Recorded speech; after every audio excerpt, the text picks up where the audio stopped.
Welcome to day 14 of the course in mastery.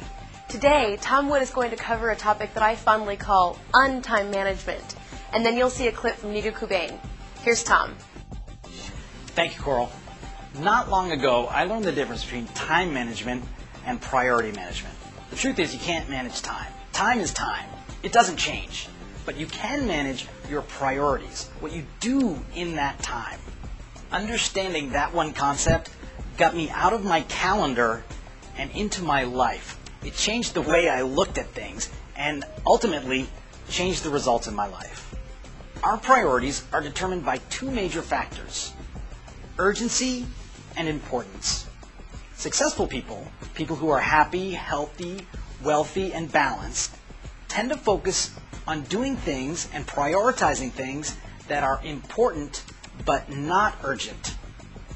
Unsuccessful people tend to focus on things that are important and urgent. So what is important and not urgent? Well, those would be things like planning, strategy, education, learning, growth, relationships, things that you certainly would call important, but not very urgent. If you didn't get them done today, things would still happen. Then there are those things that are important and urgent. What are those? Crises, bugs, fixes, clients calling, the things that you have to get done.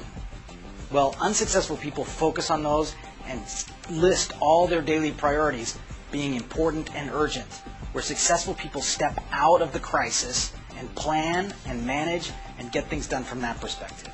This one thing changed my life forever. I know it can change yours too. One of the main reasons we developed the Course in Mastery is because we know this principle to be fact, to be true.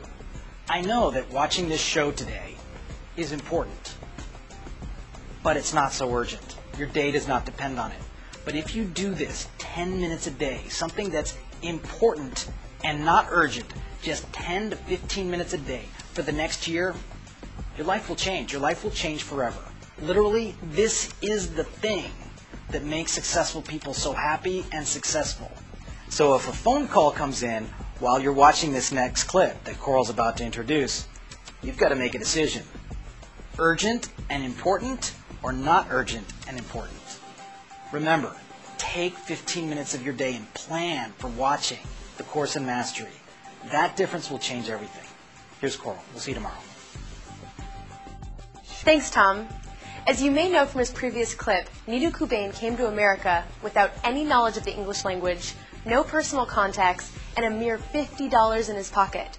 Yet despite all of these things, he has gone on to accomplish amazing things and has become a multi-millionaire business entrepreneur. Today, he shares his insight and his own experience on going from focusing on success to focusing on significance. Here's Nito. I discovered that extraordinary people also must travel this journey from success to significance. Success, like training, like selling, like communicating, is a noble goal. It's wonderful.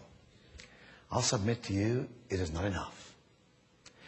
That the happiest people I know, the most fulfilled people I know, have made this transition from success to significance, even before they became fully successful. They understood the difference, and they worked in parallel paths to accomplish both. Let me tell you what I mean. Success is secular. By any definition, success is secular.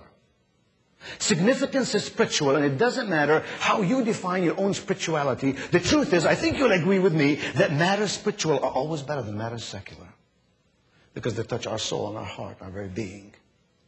Because they're internal, not merely external. Success deals with things like creativity. Creativity answers this question, how can we do this differently? Significance deals with innovation. Innovation answers this question, how can we do this better? Better. Better. All meaningful change. Operative word, meaningful. Better. Success deals with giving back. You hear people say, I want to give back. God is not very pleased with people who give back.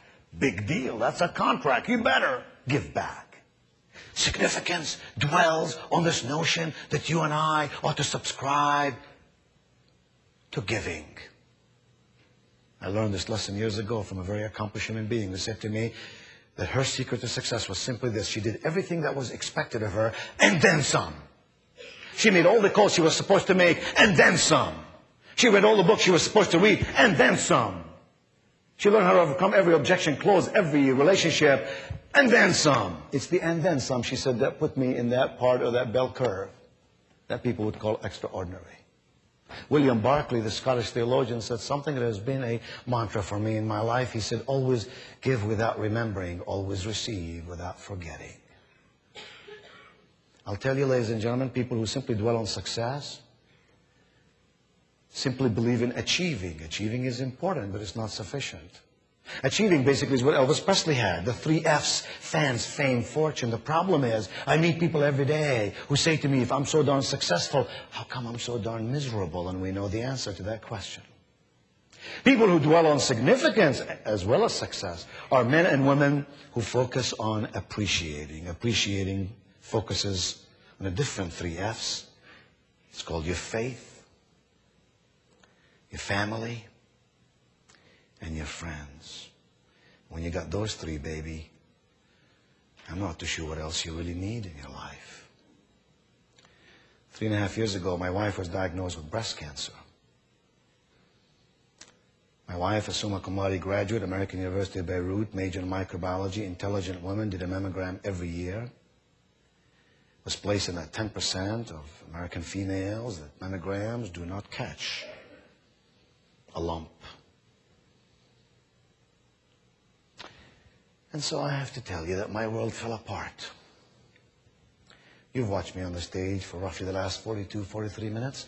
I think you perhaps have come to the conclusion this is a confident person, strong person, came from nothing, made something of his life, and you would be right, and I would appreciate that. My life fell apart. I developed stomach trouble, headaches. I'd go on walks every morning for an hour and a half and cry my eyes out and argue with God Almighty. God, you knew the only thing I wanted for my children to have is the very thing I did not have, a mother and a father. Balance their upbringing. And now you're threatening that she may not make it. Spots on her liver, worried us extensively. Well, ladies, yes, she had chemotherapy. Yes, she lost her hair. You perhaps have someone in your friendship circle, and even your own family, or maybe even yourself have experienced that. That's not fun, to lose your hair. And to have to hide from your children and put hats and change wigs in such a way that might not be disturbing to a 9-year-old boy who's dependent wholly and completely on the love and support and guidance of his mama. How do you explain to a 15-year-old girl that even though her mother may have had a lump in her breast that threatened her life, that this 15-year-old girl is safe? How do you do that when you're a male? You're not so focused on issues like that.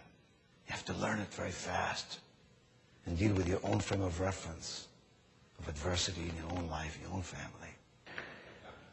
My wife is doing fine 3.5 years later. Oh, she's gained a few pounds. She's on tamoxifen. She has a few things she has to adjust to. But let me tell you something. Before you on this morning stands a man who just about the time he thought that he understood much about life, life dealt me another opportunity to grow. I know I'm a better person today. I know I'm a better speaker today. I know that I no longer get on a platform to perform. I get on a platform to share and to connect with you heart to heart. Someone said, Nita, why do you still speak? And I said, because in every audience, there's that one person who will listen to something I say or think of something on their own that will propel their lives to new heights of extraordinary experience. And I'm satisfied with that one person. It makes it worthwhile for me. It once and for all allowed me to travel from success, fans, fame, fortune, easy to get caught up with in my business, to significance. It was indeed my faith in God. It was indeed the unending support of my friends. Oh, you think you have a lot of friends. When you really, really need them, that's when you know how many or how few friends you really have. And the unconditional love of my family. That's it. I absolutely believe that people who work and live at the task level lose much of what life has to offer. People who live and work at the goal level get more out of life, because goals will take you from pain relief to true happiness.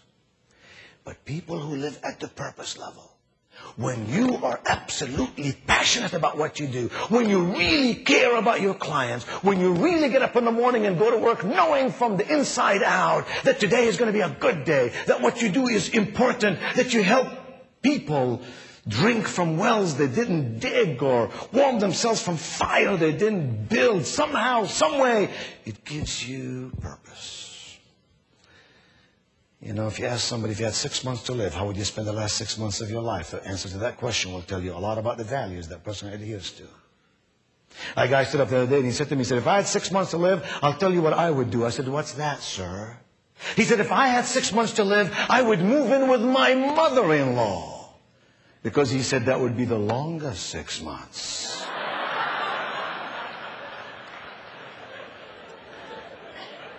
Anybody could ever bargain for. Dear friends, I've come here this morning to honor you, not to lecture you.